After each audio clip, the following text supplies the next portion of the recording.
Welcome to The Point of View. This is your favorite current affairs show on television. It's on Citi TV and it's also on social media. My name is Avle. On The Point of View, we get the right guests. We ask them the relevant questions on issues that matter to you, so you come up with some real useful insights.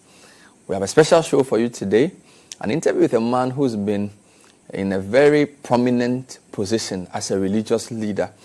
And we will tell you what we will be asking him when we come back. Stay with us. Welcome back to The Point of View. So today we have a special program. The man affectionately known as the Apostle General is 60 this week. And we were very privileged to sit down with him before a small audience to ask questions of his life, his lessons, his leading, and his legacy. Korankye Ankrah founded the International Bible Worship Center in the early 1990s. He's been at the forefront of the Charismatic Movement with the likes of Duncan Williams, Doug Hayward Mills, and Ajina Sari, and Takiya Boy in the 90s into the 2000s. Built a massive ministry. We picked his mind about how he started as a preacher. We spoke about some of the so-called prophetic excesses that we see in the Charismatic and the Pentecostal movement today, and also spoke about some contemporary issues around corruption, Ghana politics, the vindictiveness. So it's a two-part conversation which I held with him in front of an audience that included his wife, with some very, very interesting revelations.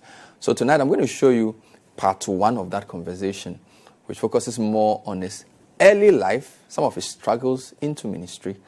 We spoke also about the high divorce rate in society and also discussed the Charismatic movement. Enjoy. There's so many things we can talk about. One of the things that struck me reading your story, how deprived life was. Your mother was young, married an elder man. Your father was a traditionalist. You were very poor. Was it just chance? Or did you think God was putting you in an incubator to prepare you for where you are today? The latter is correct. Sometimes you go through difficult situations in life. Some people end up getting angry with the Creator. God, why me? Why me of all people? I will go to church again. Abel White has a play where this guy was arguing with God why he was going through, a lot of difficulties. And then the guy ended up, hey, God, then why? Fear. He said, God, I divorce you. I divorce fear. And the crowd went, hey. Sometimes, everybody, once in a while, you come into that kind of situation where you are asking, where is God? But Joseph said to his brothers, you meant it for evil, but God meant it for good. So out of what situations you call evil, pain, God also has a story, a message, a testimony within your story and within your experiences for you to be able to have something to tell the generations after you. But exactly in my case, and that is exactly my case. Today I have a story to share with the generations. At what point do you realize this? Because now you are the AG, you are 60, so it's easy to reflect. When you were using a rope to tie your waist to go to primary school in Tema, when you were having to fast for school fees, when they were giving you 6 lashes because school fees wasn't paid, would you know at that time, or is later on that you realize that this was what God planned? Definitely later on. But God in his wisdom also prepares you. So before Jesus Christ was born and before Herod will unleash his attack on Jesus Christ, and for that matter, all babies that were born at that time, God already had appeared to Joseph in a dream and says, do not go back to Canaan. Go to Egypt. Go and be there until I tell you when you should come out. So God, in his infinite wisdom, will always place something within you to prepare you for what is to come. In my case, God gave me an endurance. So at the age of 7 in class 1, the teacher had asked us to bring PE pant. PE pant simply means physical education pant, which was a green short and then your singlet. Just wear it and then come, you go have games. And so the first day I didn't take mine. And then he said, if you don't bring it next week, you will not go and play. If you don't bring it next week, I will give you lashes. So he gave us lashes, and then he quarantined us, about 3 of us, in a classroom.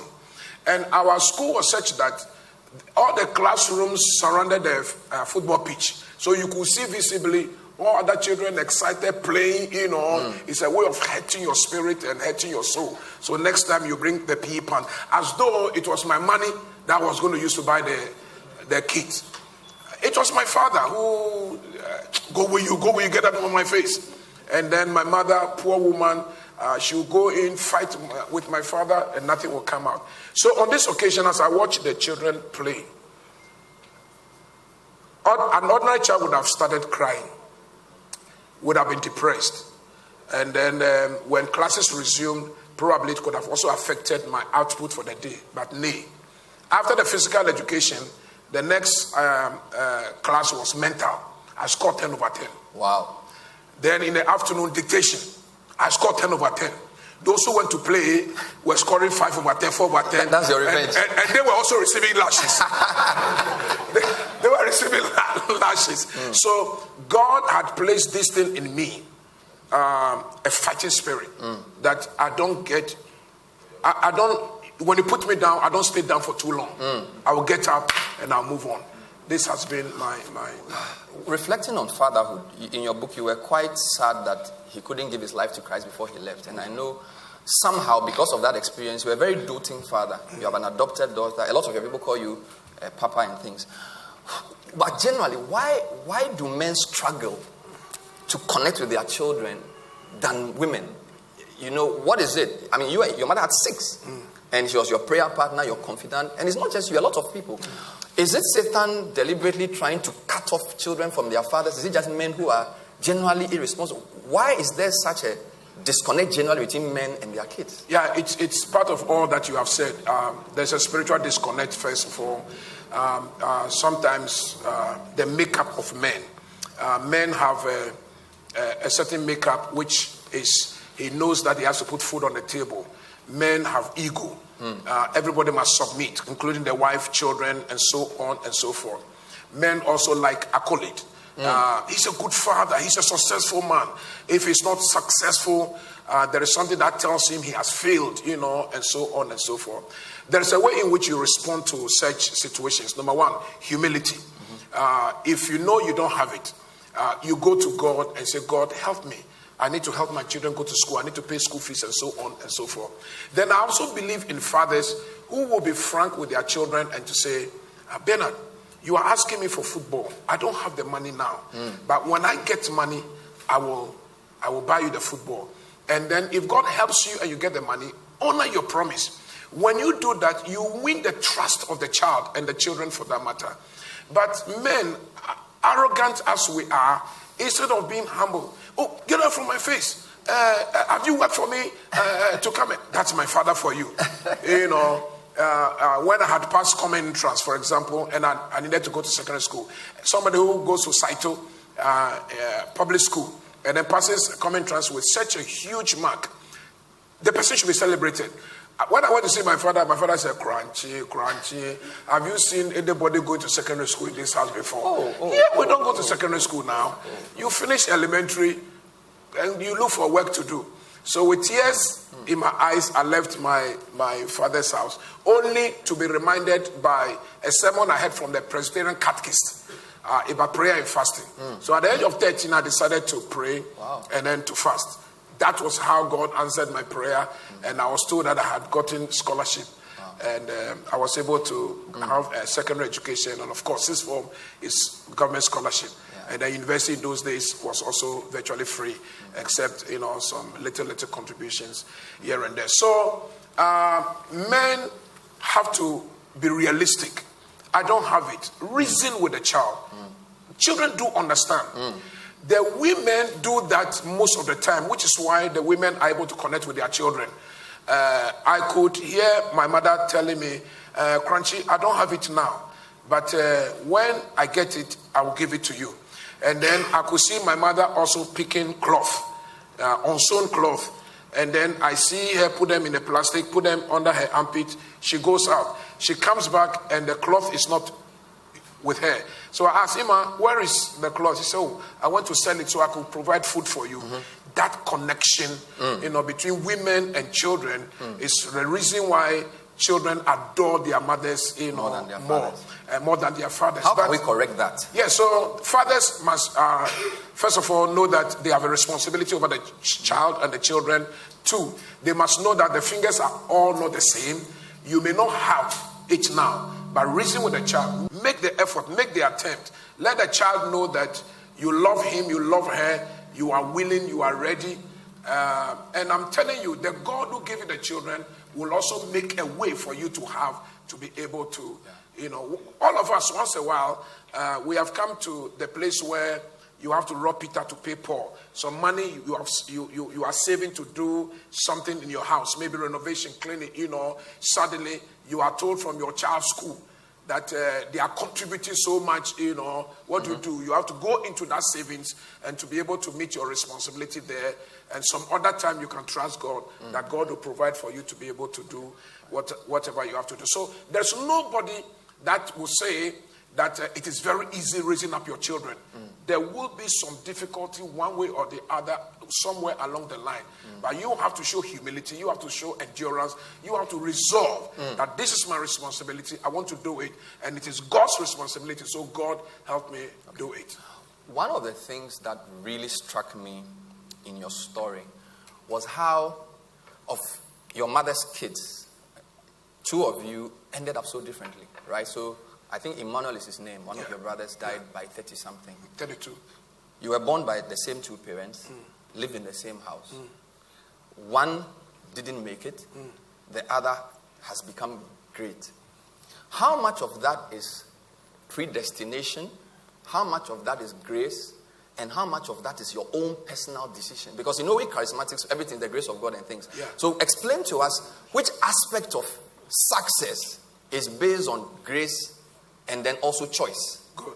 So all of us were born in the same house under the same parenting. So the environment was virtually the same. So the grace of God was there for him as well as it was there for me. And the grace of God is there for everybody. Then we have something we call response to the grace. Apostle Paul says that if because of grace are we going to be living in sin? He says no. Grace does not give you the permission or the license to sin at will. Now what it simply means is that everyone has a responsibility to be able to turn the grace into manifestation. Every person has a responsibility. So the difference between my brother and I was simply as we were growing, I began to seize opportunity that came my way. For example, anytime results came, and then my father was rebuking him for not doing well, and my father was praising me for doing well, I just learned and I knew that, to be able to make my father happy means that I have to do well in school. So that kept me, putting in the effort to do well so I could earn my father's praise and not his abuse as pertaining to my brother.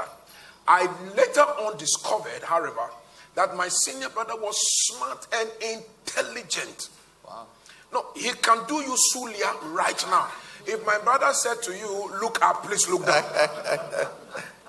He was very intelligent. So then the question now comes, how come that he did not commute that grace and that gift into becoming the success that God had,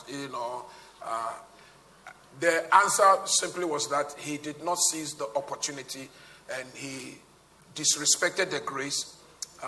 Whilst I was leaning towards God, he was leaning towards friends, more. I see some of your photos and check page 109, Slim Macho at St. John's Grammar before Accra High. So I noticed from your teenage years, you were very audacious. You did a lot of campus ministry. Post-secondary school, before university, you were already doing missions. How come? Because a lot of people in their 14, 15, 16, 17 are experimenting, they are smoking something, they are chasing girls. How come as a young, virile, broke teenager, you were so much into God? So it comes, we'll go back to your last question again. How much of it is grace? How much of it is your own doing? How much of it is your contribution? And so on. So the grace comes in there again. So growing up, you have this feeling that you are here on earth to make a difference in people's lives. You are here to touch somebody's life. You are here to help somebody's need. The moment you start having your dreams around such feelings, God starts taking advantage and starts moving you towards the area of leadership. So Moses couldn't have responded until he saw a burning bush. That was the attraction. So as he went there to look at the bush which was burning but was not consumed, then God seized the opportunity and said, Moses, I am sending you back to Egypt to go and bring my people. So when you begin to see life, and then you say, oh, why is this guy so struggling to pay school fees? Then I remembered my days. Then I asked myself, what can I do to help this young boy? Okay, I am a pastor of a church. We receive tithes and offering every Sunday. Can I take a percentage of the tithes and offering to help the poor and the needy? Leadership. Then I see young people virtually leading their lives into destruction. Clubhouses, smoking, weed, this, blah, blah. What can I do to save the situation, to salvage the situation? Let me give them the gospel. I see young people, I've one young converts, we are 13, 14, 15. I said to them, this vacation, what are we doing this vacation? Can we go on an outreach somewhere in the Volta region? We contact some churches there. We have 15, 18 young people. Can you give us a classroom to sleep? We want to come and do outreach and pray with people by way of trying to help people to come to the saving knowledge of Jesus Christ. This desire in you to help humanity, this desire in you to solve problems, this desire in you to help somebody pulls you towards leadership. So that grace which is upon you now starts working, and then with little resources in your hand, you ask God, how can I commit these resources into helping people?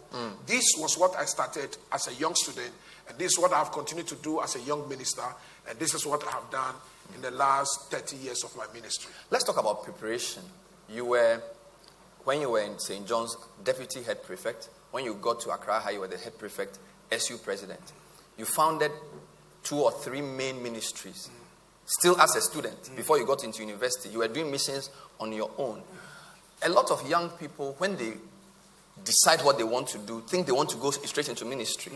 But I can see at least 10 years of your life being prepared for what you are doing now. So I think you should elaborate a bit on what skills you learned as a secondary school person and how they become useful now running an international ministry. So when you begin to have this feeling which we shall call it, because when God starts moving you towards solving people's problems, it's divine. To lead people is divine. To be a pace setter is calling. So we shall call it calling, but for the purposes of the layman's understanding, we'll call it feeling. You have this feeling in you that you need to do something. You need to do something. It's actually called the call of God. Now, when you begin to receive the call of God, God will give you fathers or mentors, people that will inspire you. You have to learn, from people, and somebody has to hold your hand and to show you the way to the door. Okay. During our days, we had Abraham Dilave. Abraham Dilave is about 98 years now, still very strong.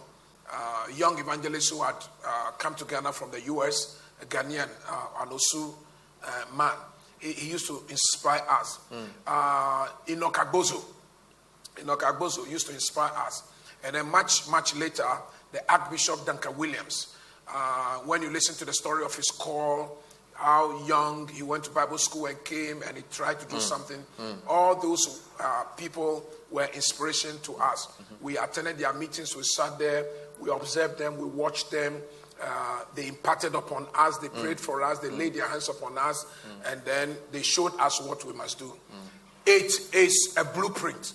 Any young person today that wants to succeed in life, you must know that others have gone ahead of you already, and so you should be able to look up to them, receive grace from them, impartation from them, counsel from them, wisdom from them.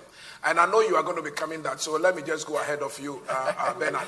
It is the absence of this training and mentoring why we are where we are today. The chaos in prophetism, the chaos in prosperity preaching, the chaos in amassing of wealth and houses in the name of success and prosperity. Don't you know me? I have 25 Range Rovers, 30 cars, 30 houses here, and they said overtly, openly, publicly on television, as though that was the crust of the gospel. They have no training. Wow. All these guys have not been trained. All these guys have no fathers. All these guys, nobody speaks into their lives. All these guys learned the wrong way. But in our days, myself, Reverend Eastwood Anaba, Reverend Beneza Makwe, Bishop Charles Ajinasari, Reverend Isaac Kwe, Robert Ampiakofi, and Dr. Otabil, and all of us, there were people we looked up to. And those days, the people were Agbozo, Enoch Agbozo of Ghana Evangelical Society, now very old and ill. Then Abraham Dilave. Yeah. And then there's one radio evangelist called Isaac Abepio. Okay. He also passed on recently. He will come on air in radio in those days with Hour of Visitation.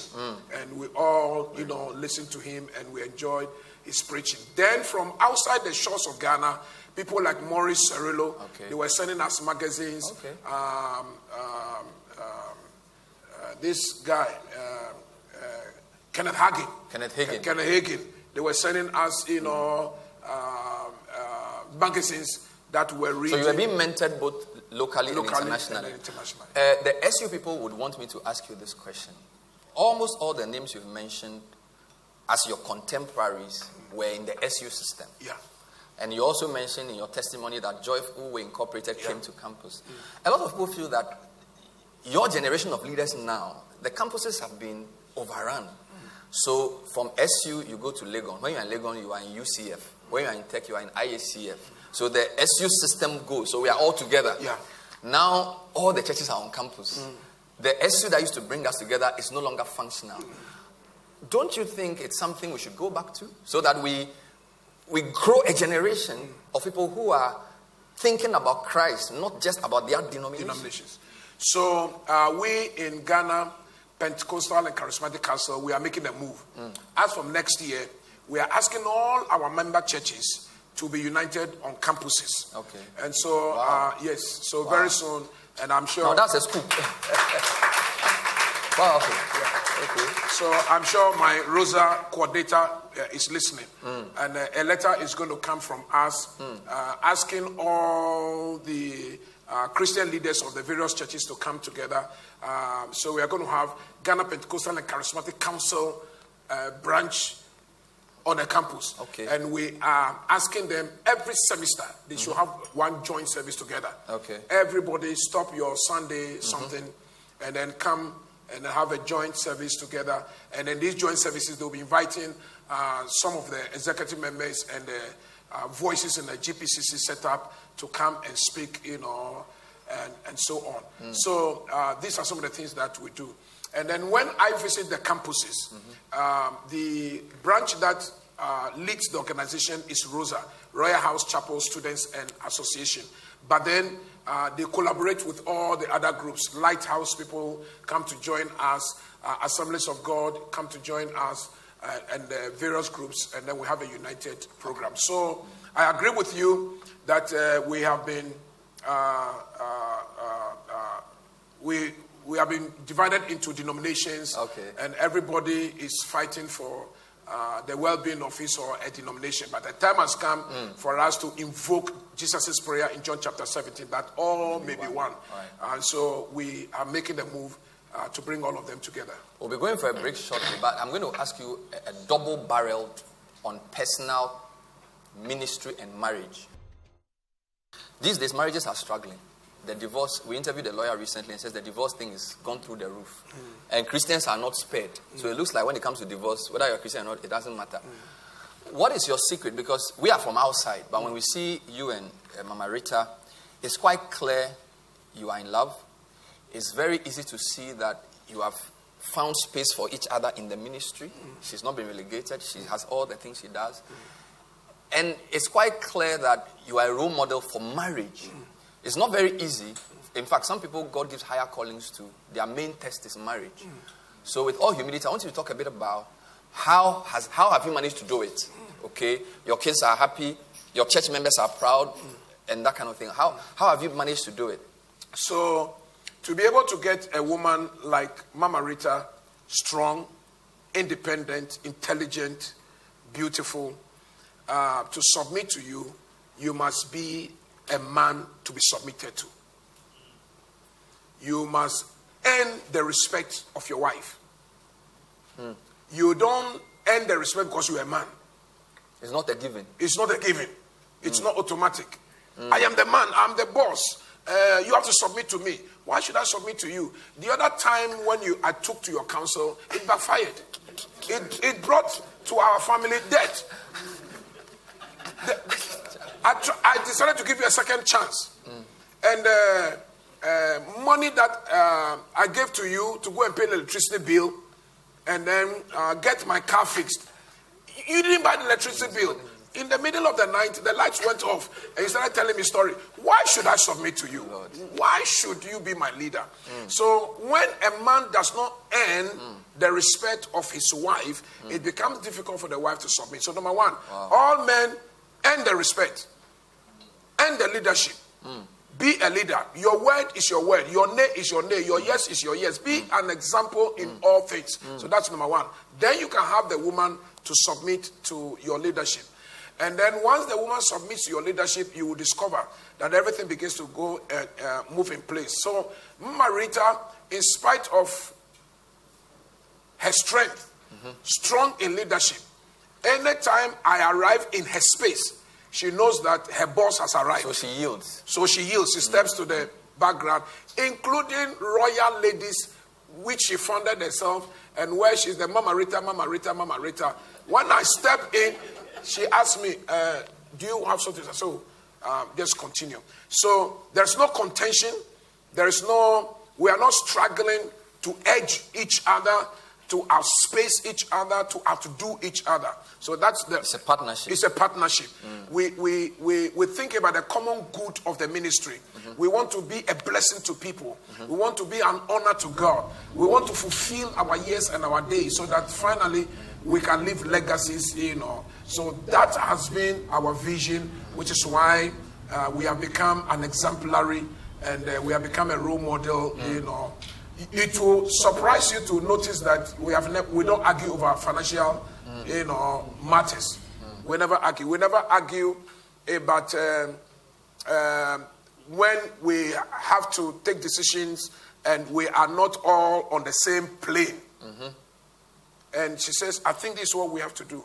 And I said, well, I still think this is the way we should go. We normally give ourselves some few days. Okay, pray over it, think about it. I pray over it, think about it. And then we come back. If there's no consensus, she normally allows me to prevail. Because then the responsibility falls on me finally. If it succeeds, praise God, I'm a good leader. If it backfires, wow, I know that I have messed it. I have to apologize. What about the love? How do you... So a lot of times when we talk about marriage, so the women must submit. But the Bible says husbands love. How do you keep the love burning as the changes come? She's had kids. So you have to define love. Love. So the Bible tells us the standard of the love. It says, so husbands, love your wives as Christ love. So the standard is there. So every husband must learn to sacrifice. Okay. So between the two of us, she shops more. I don't shop more because I'm always thinking about the school fees. Amen. So that's a good sacrifice. She knows I'm telling the truth, and she knows this is a holy ground. I don't have to. So because of that, she tells me, okay, you give me what you have to give me, and then it is unaccountable for. So I said, okay, this one is for you. It has nothing to do with electricity. It has nothing to do with the social problems, financing the house and so on and so forth. And then she'll go and buy her flowers. She'll go and buy her bag and then her shoes. What else do you like to buy? So that's Mama Rita. Sacrificial. So sacrifice. I do a lot of sacrifices. Our children have never been driven home for school fees before, because every time daddy has planned, daddy has saved, the money is there, for the fees, to be paid. Especially my last born, who is in university now, Mawina always keeps warning. As soon as she sees some spending going on in the house, she comes, I hope it's not my school fees that year. She always reminds us, I hope it's not my school fees that you people are using to do that. We say, hey, chill, your school fees, is there. So, pastors, it's amazing how that pastors have also fallen to this trend of divorce. And when I hear one of them, or 2, 3 of them make this remark, I get hurt. I will divorce you. Oh. And I will not be the first man of God to divorce. Oh. I'm not the first man of God. I will divorce you and I'll still be in ministry. And then the women will come to us. And then we'll go to them and say, don't be stupid and don't be foolish. If somebody did it and succeeded, go and try it. The grace that is we are all operating upon are at different levels. The anointing is at different levels. You don't know the agreement he came into with God before he took the decision. So I want to use this medium as this platform to educate believers and Christians that divorce is not part of God's plan for marriage. The two shall leave their fathers and their mothers, and they shall cleave together, and they shall become one. So therefore, what God has put together, let no man put asunder. When does God put together? God puts together the day you landed on the altar, and you received, and you exchanged the vows, and you received the blessing of the priesthood. God has put together. Whatever acrimony, whatever misunderstandings, they are solvable. Okay. By prayer, and by agreement, and by humility, and by meditation. When you go and think through what you have done, the Holy Ghost will speak to you that you didn't do well. Okay. Go and apologize and so on, and then let things move. You don't go boasting. I will divorce you, and I will not be the first person to have divorced. That, I think, is... Since we are on the family area, let me end this segment on kids. So I was talking to Papa before we started, and I think he was 2 years or so when the ministry started. So it looks like a royal house is like the third born in the house, because it's also a baby you nurtured. Yeah. A lot of men of God and women of God's kids sometimes are not happy because mommy and daddy are always doing church work, paying people's school fees. Traveling. We don't go on vacation, on the circuit preaching. And some of them rebel. Yeah. And they don't. In fact, in secondary school, some of my hardcore friends, they were pastors' kids. They're like, Charlie, this church thing, I don't like it. How have you managed to raise them in a way that I can see they are all aspiring to do God's work? So we learned from the weaknesses and the failures of the Edikamfo, the earlier men of God. We saw growing all their children, some of them entered into vices that we cannot write and talk about here. One of them came here recently. The father was a former moderator of one of these big churches. And he's on drugs. And he literally begs people to give him money to feed. We saw all of these things as we were growing. So we decided to learn. How did that happen? Why did that happen?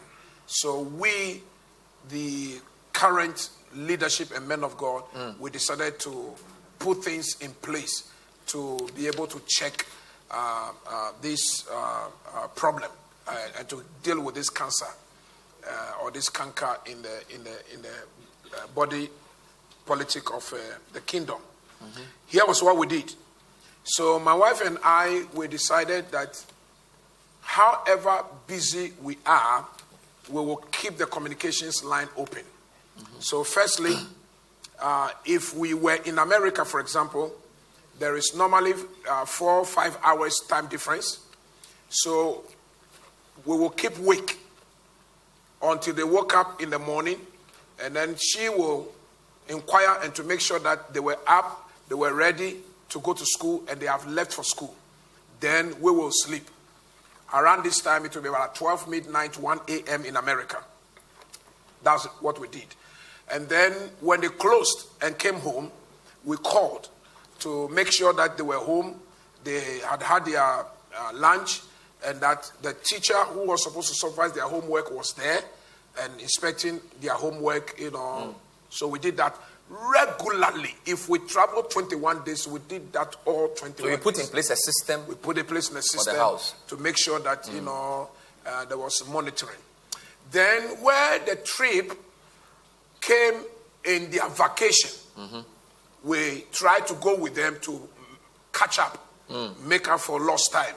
So for their vacations, South Africa will go with them. England will go with them. UK will go with them, just so that they will be close to us. And then. So, are you a man of God first or a father first? Answer for me. It's not a trick question. So, sometimes there was an interchange. So, where it became necessary for us to focus on the assignment that God has given to us first, we did. But after that, we tried to settle for the lost time. We tried to fill any empty spaces, or vacuum that had been created.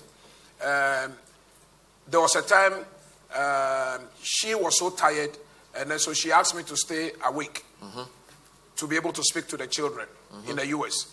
So whilst I was staying awake, I seized the opportunity to be preparing my sermon for the following day. Okay. So I don't know where you want to place that. I was hitting 2 birds with 1 stone. I was waiting to become a responsible father, but at the same time I was preparing my sermon. So I'll leave that one for you to be able to. Let's move now and talk about. So what do you think? Which one?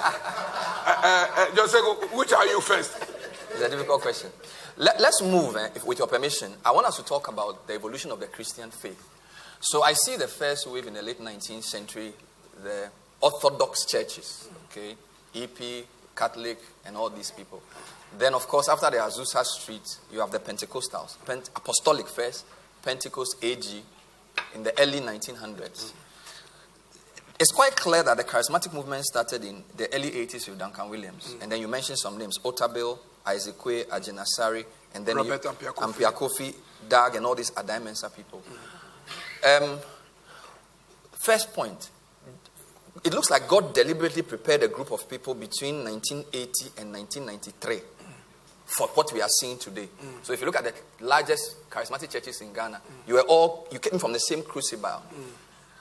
Did you know at the time when God called you, June 91, that God was calling you to be part of a movement, what is now referred to as a charismatic movement? Did you know that? No. At the time when we all started inclining towards God, or leaning heavily towards God, it was a very difficult time in Ghana at the time. This was the early 80s when His Excellency President Rawlings had launched his revolution. And it was quite fearful to be walking on the streets of Accra at that time. We were all youngsters at the time, either apart from Archbishop Nicholas Williams, all of us were in school, either in secondary Form 4 or Form 5 or Form 3 or somewhere thereabout, And we saw that, things were getting out of hand in this country. Secondary students, we could go to school without the basic provisions, tinapa, sardine, gari, and so on. Kenke, you had to keep for kenke. Toilet roll, you had to keep for toilet roll. Toothpaste, and so on. And so, Achimota Forest became our sleeping place. I will go there and I will see Markwe coming to pray. This one was coming to pray. We're all coming to pray. And then Legon Gardens. And we prayed, God help our nation. God help our nation. So God used the occasion to call us. He used our burning bush to call our attention to himself. And so when we became born again and spirit-filled, we continued. And we all continued to the universities. And so at Kwame Nkrumah University of Science and Technology, Reverend Markwe, them launched, with Eastwood Anaba, launched this revival with Robert Ampiakofi. Ampiakofi was so intoxicated with the things of God that he even stopped the university. He stopped. He was drunk in the spirit. He was drunk in the spirit. And then came. And you can imagine the firstborn of his father. The father wept. But finally, he's never a disgrace. He's never a shame. And so I'm sure that looking back, the father says, well, this is the counsel and the will of God. Then at Legon, there was another revival that had broken there. Myself, Daki Watt Mills, E.A.T. Saki, Eddie Addy, who are with Lighthouse, Obodai, who is at Action. We had also started something there, and witnessing were on fire. Those were difficult times in our country. So God used the difficulty to call us into ministry. As I said earlier, we didn't intend to do full time. We all wanted to just be a Dak, for example, wanted to be a doctor, and then still do it on the side. Do it on the side. E.A.T. Saki wanted to be a lawyer, do it on the side. I wanted to finish my public administration, do it on the side. All of us wanted to do something on the side, but alas, here we are today by virtue of the fact that we started getting mentoring from outside, reading magazines, reading books. We started learning how to hear the voice of God.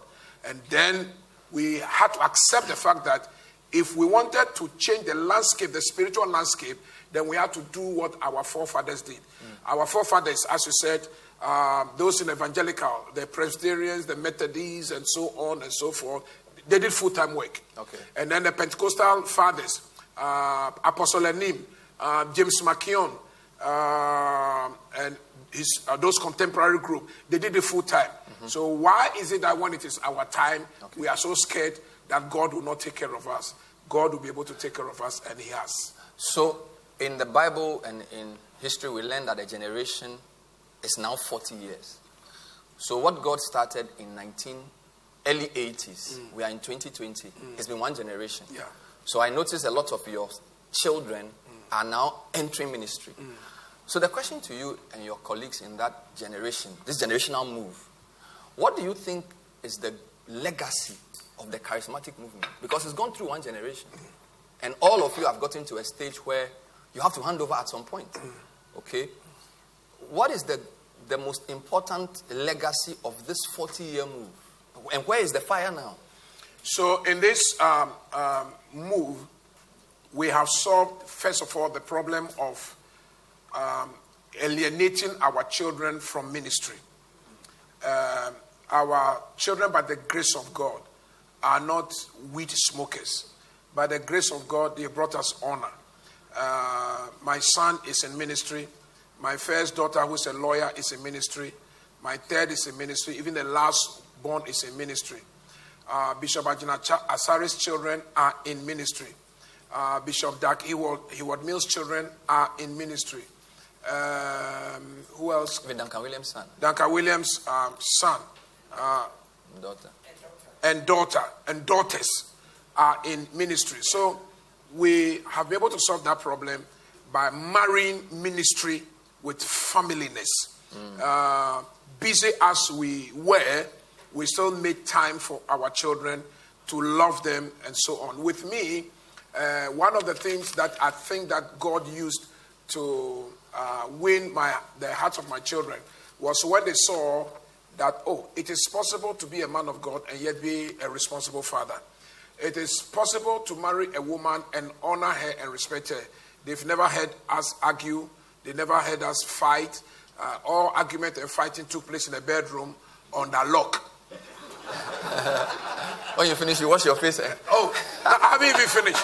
If you ask my children right now, they'll confirm that during the argument, it was not my voice they heard their mother's voice.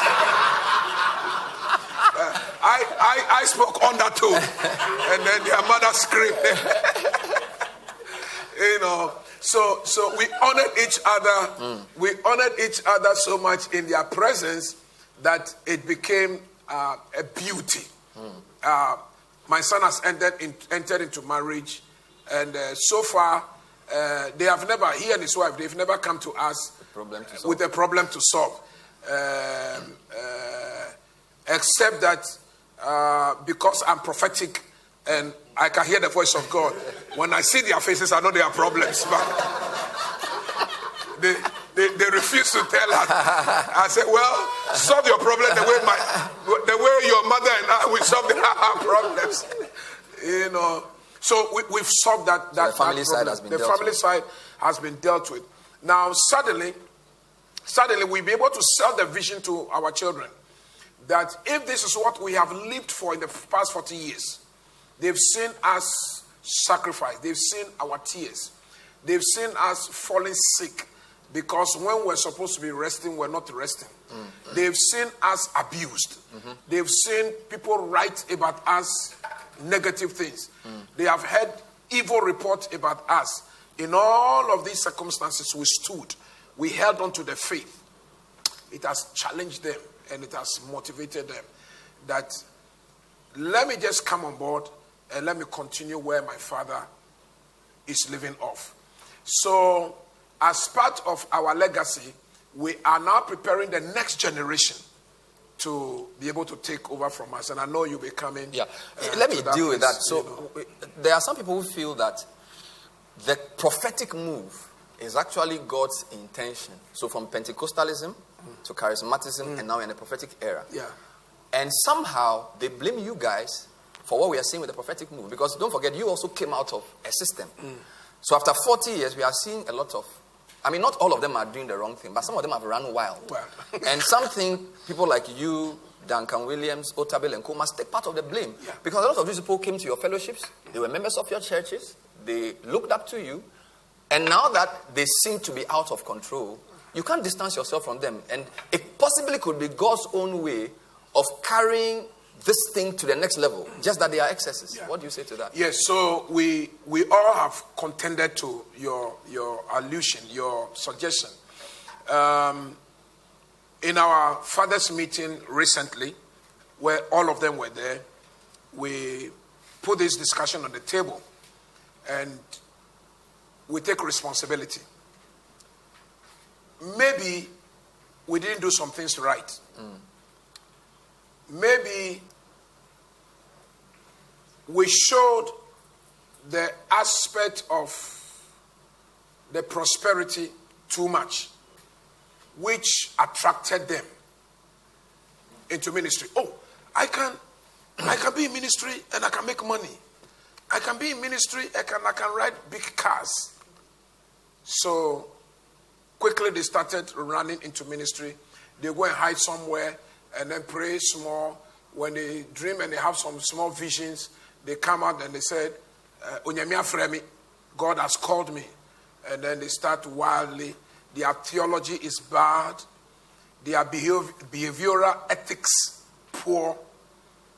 Their understanding of spiritual matters weak. They don't even know why God puts money into our hands. That money comes into our hands not to buy 15 Range Rovers and build 30 houses and to go on trips with your girlfriends. They don't even know that that is not the purpose of money in ministry. God puts money in our hands to promote the gospel, the preaching of the gospel, evangelism, outreach, soul winning, prisons, the poor, the needy. And whilst on behalf of the fathers, we take responsibility, God has given us the opportunity to correct the wrong. So why are we still quiet? Why is it that only some Korankye Ankrah talking? Why has some Korankye Ankrah only become the target of these young boys? Because everyone is quiet, and I'm the one coming after their ethics and their attitude and their excesses. So, we've made some wrongs. They saw something about us that attracted them more to the gospel rather than our righteousness, rather than our holiness, rather than probably Christ. But as I said, why are we not correcting it? Why are we not rebuking them? And I think that it is time for Ghana Pentecostal and Charismatic Council not to be quiet anymore. I think that it is time for Christian Council of Ghana not to be quiet anymore. I think that it is time for National Association of Charismatic and Christian Churches not to be quiet anymore. I think that it is time for the senior prophets and the senior clergy who have gone through these 40 years of revival, charismatism. We have laid the foundation. And now we are in our 60s, 70s, our 80s. We are weak. We have to be getting out and allowing the younger children to come in. I think that we do not have to be quiet anymore. We have to call spade a spade. We have to let people know the right from the wrong. We have to let people know what is righteous and what is excess. Fortunately for us, some of these young boys have started coming to submit to us. Those who have come to submit to us, we don't rebuke them publicly. We correct them, behind closed doors. And I'm glad to say that things are working out gradually good. For example, you will notice that at the end of the year last year, the prophecies about death was not as much as previously. Why? Because of our intervention. Because we came out to say that is no prophecy. That is not the word of God. That is not the Spirit of God.